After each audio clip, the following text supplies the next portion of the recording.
Thank you, Joseph, and good afternoon, everybody. In the last 7 months, we have seen a fundamental shift in the EU energy policy as a response to Russian aggression against Ukraine and the resulting exceptionally high energy prices and security of supply concerns. Immediately after the start of the war, we committed to ending our dependence on Russian energy and set out a strategy to achieve it. In spring, we put in place a new common storage policy. In July, we agreed jointly and proactively to reduce the EU gas demand and created a EU alert to be better prepared for winter. Last week, the Council reached an agreement on our proposal to reduce electricity demand and provide the Member States with funds to mitigate the impact of the crisis. It is worth taking a moment to appreciate the scale of this shift, both in our thinking and in practice. These steps are hugely significant and would have been unthinkable a year ago. They have ensured that our storage is full, that serious energy savings are underway across Europe, and that we have managed to replace most of the lost Russian gas with alternative supplies. And having these necessary conditions in place allows us now to take the next steps. Because despite the unprecedented action and measures that would have been taboo only recently, it is clear that more is needed to tackle this crisis. The prices are still unsustainably high. The Russian pipeline flows have dropped under 10%, and attacks on EU's energy infrastructure increase the uncertainty further.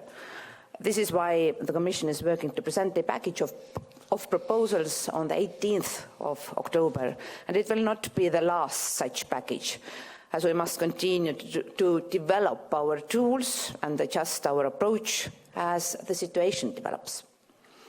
As I shared today with the ministers, the upcoming initiative and proposals will have 4 elements that will work together to lower prices and reinforce solidarity and security of supply.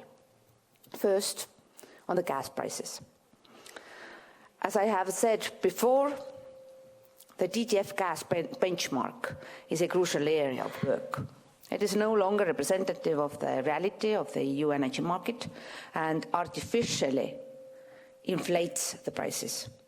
We need to develop an alternative benchmark, and the Commission is preparing a legislative proposal to that effect. Next week, we will lay out what this would mean in more detail. I expect the benchmark to be in place by the next filling season, but our people and businesses cannot wait until then. And we must tackle the prices now. So the Commission's preference has been to do it via negotiations with our international partners, but we have to be ready if these negotiations aren't quick enough. We need a temporary mechanism to limit the prices. As part of the upcoming package, we will set out how this mechanism could work and how to mitigate the risks such mechanism inevitably entails.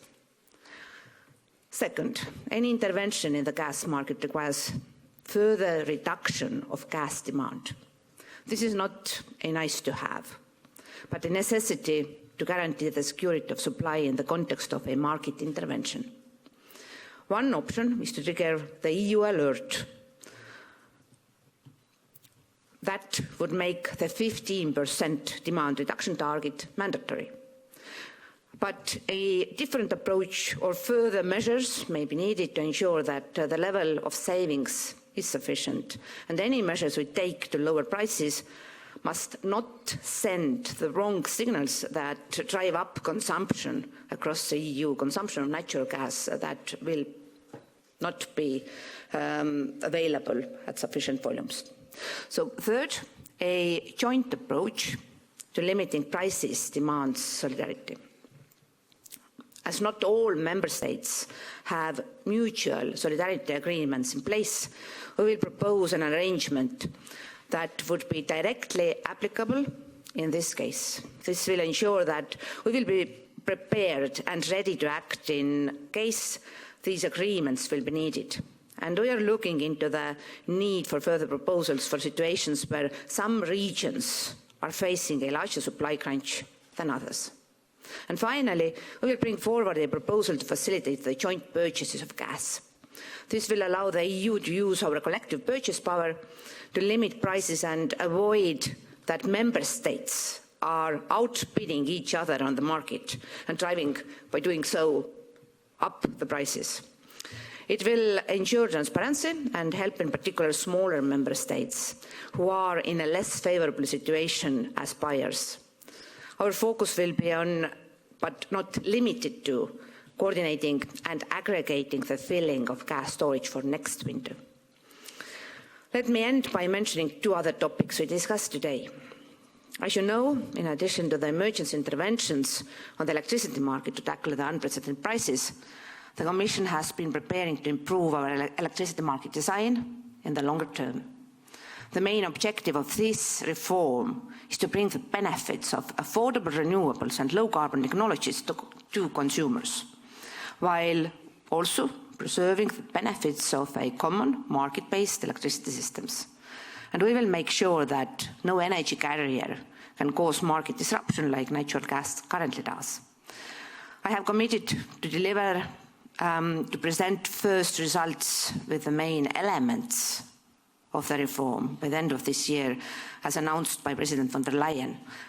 This will serve to consult with ministers and other stakeholders on a concrete set of ideas brought forward by the Commission, and this process is currently expected to lead to a Commission proposal in early next year. And last but not least, we talked about the situation in our wider energy community and in Ukraine in particular.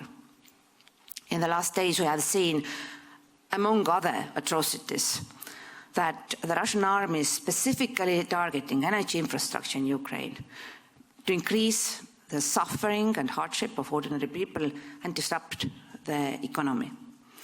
This is cowardly and unacceptable.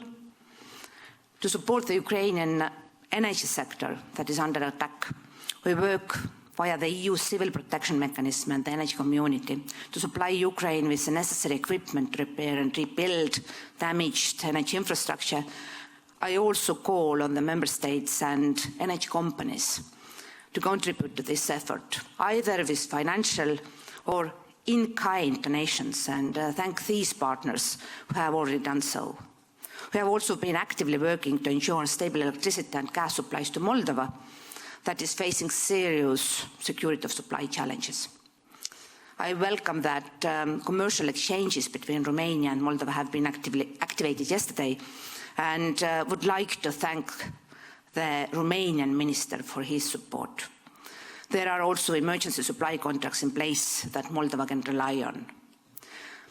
These are difficult times for the EU and for our partners, and the situation in the energy sector is particularly challenging. The only way to overcome these challenges is to act together, decisively, and in solidarity. So today's discussions gave me the reassurance that we are ready to do so. Thank you.